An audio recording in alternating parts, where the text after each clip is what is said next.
Hey, this is Mike with the One Stop Co-op Shop, and today I'm reviewing the competitive and solo play in Stonespine Architects. And disclaimer that I was provided a review copy of this one. Stonespine Architects is a 1 to 5 player competitive and solo drafting and card laying game.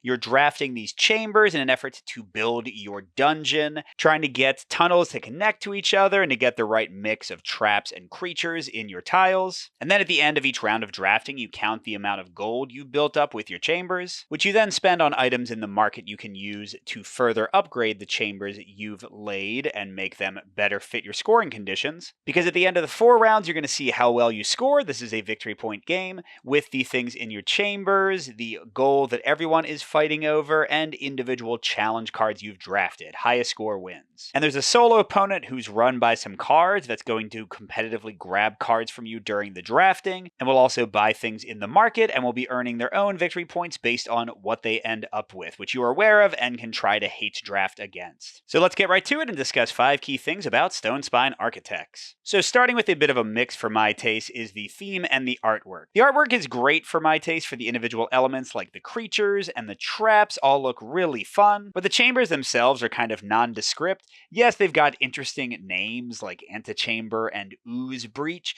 but the floor always looks the same, the walls always look the same. So the game looks nice and the iconography is great, everything is easy to understand, but I don't know, I'm a big fan of things like Dungeon Keeper, the old video game series, and Dungeon Lords, the CGE game, and those really like bring the dungeon to life and you have to defend it against heroes. Here, it's just a theme, and it's attractive, it works fine, but I don't really feel like I'm building a dungeon since I don't have anybody to come in and try to smash through it. But my number 4 point is a full pro, and that's one of your routes to victory, which are the challenge cards. So you'll draft one of these during the improvement phase, which is where you're spending your gold to buy things in the market. And first of all, there's a ton of variety in the cards that are just so many of them, and they give you fun and interesting and varied ways to aim for more victory points during the game. And because they are meted out round by round, kind of the picture of what you're going for changes throughout the game and also allows you to change your behavior for the other players and try to shut them out of things that earn them points. And for the solo play, the bot will also be earning points for things, and just like your challenge cards, they get one of these per round, so you kind of get an evolving picture of what they might be going for.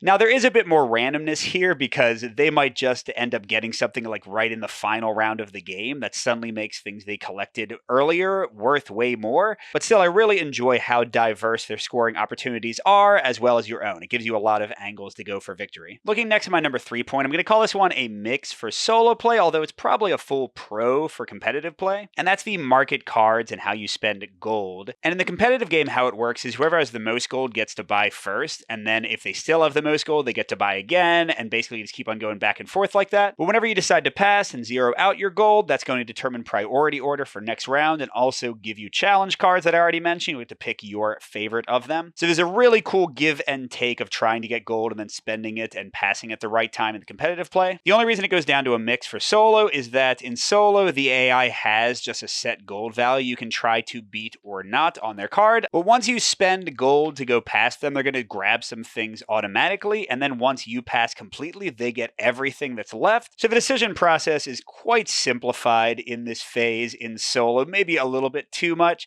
but it's still pretty interesting and fun to upgrade and buy things effectively. For my number 2 point, which is generally a full pro for my taste, I'm looking at the actual dungeon construction and laying down of cards. So you're putting these cards down as you draft them, and where you place them is incredibly important because a whole bunch of these challenge cards I've mentioned are going to have rewards for the exact placement of your things, like which column are things in or which row are they in. And then on top of that, everyone's got a blueprint they start the game with that could earn them up to 20 points if they build specific things in specific areas of their dungeon. And additionally, at the end of the game, you're going to have an entrance and an exit, and the more chambers that connect to that successfully and can trace a path to those is going to earn you even more points. So there's tons of different things to think about for earning points when you lay out your cards. You can never do all of them, but deciding which ones are most important and which ones you want to focus on is consistently a lot of fun and, makes you feel proud when your dungeon's all finished. Finally, my number 1 point for the game is probably the most important mechanic that's in it, and that is the card drafting, because that contributes to everything else I've already talked about. So you'll start out with 5 cards, then you'll draft from 4, then you'll draft from 3, then from 2. In a competitive game, you're passing these cards around to each other. But in solo, it's a little different, and I really love how this works to emulate kind of a competitive drafting environment.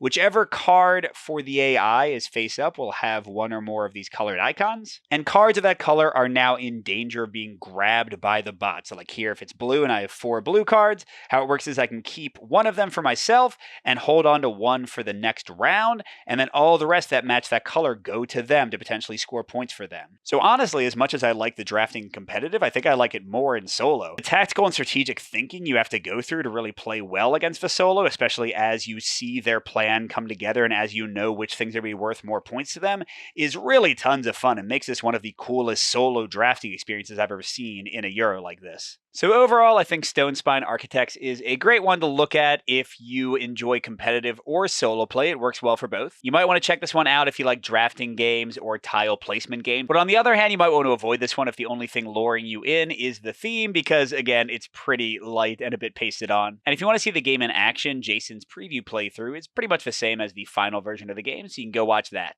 Good gaming, and I'll see you at the next stop.